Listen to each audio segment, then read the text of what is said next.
Kanang uban diha dili lang unta manglait. Kung sa mayo nakita sa ako ang sitwasyon, dapat inyo sabton.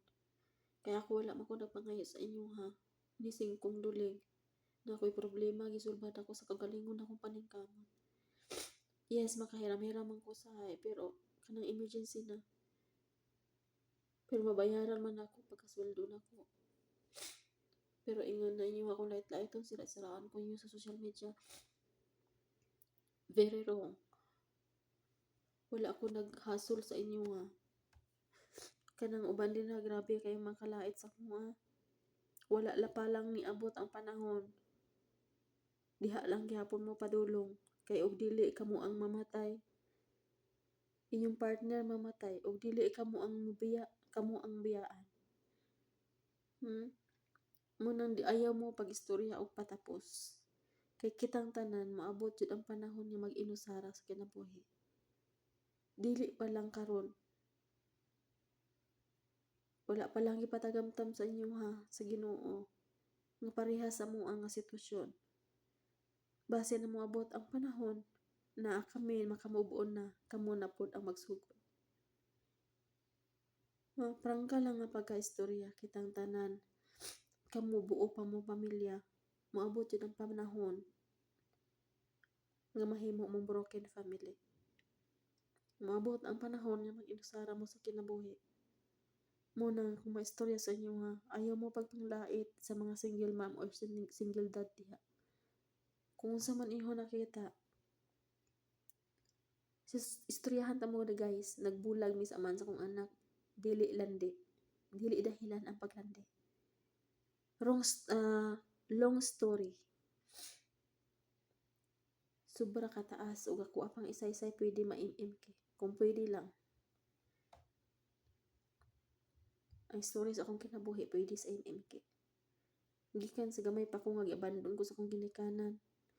Way pakialam, napay pulong, kabalo mo, ug nganong hantod karon ni palayo na lang jud ko sila sa dayon nganong kanang dili ka ilhon nga anak ka, di ka ilhon nga igsuon ka.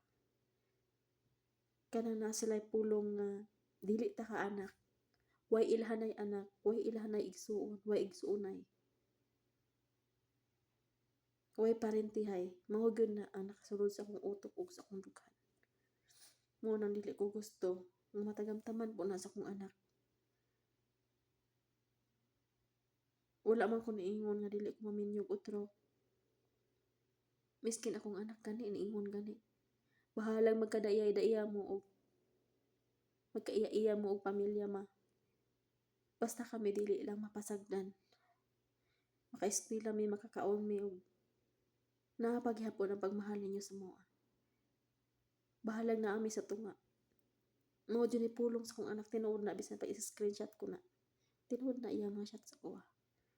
Tanggap niya nga wala na mi siyang papa kadi naman jud ko magpagibalik. Mao jud ni istorya sa akong anak panganay ug sa akong bunso. Tanggap nila. Pero nganong kani mga tawo nga walay labot sa akong kinabuhi, walay ambag sa akong kinabuhi, grabe makapanglait. Tanggap man gani sa ko ang mga anak, kamo pa ka. Sa mga boys tira ang nag-chat-chat sa kuha, gusto ko. Wala ako nag-ingon nagmamagaling na mamaganda din niya. Dili ko gwapa guys, nindot lang jud akong kamera. Di ako gwapa guys, madiskarte lang jud ko. Kaya man ako nga wala ko'y laki sa akong kinabuhi. Pero wala ko nakabalo sa panahon. Nga naihatag ang Ginoo para nako. Kay sa una pa man jud, maingon mo na nganong nabulag mi. Wala pa ko ni abroad guys, nagbulag na mi anang amahan sa akong anak kay pangayuan na pangpalit og gatas sa bata. Pangayuan na palit og bugas mulayas. Ug dili lang kana ang dahilan. Akong pundar gipangbaligya. Akong balay nga gipatukod gibaligya. Akong tanan pundar gipangbaligya guys.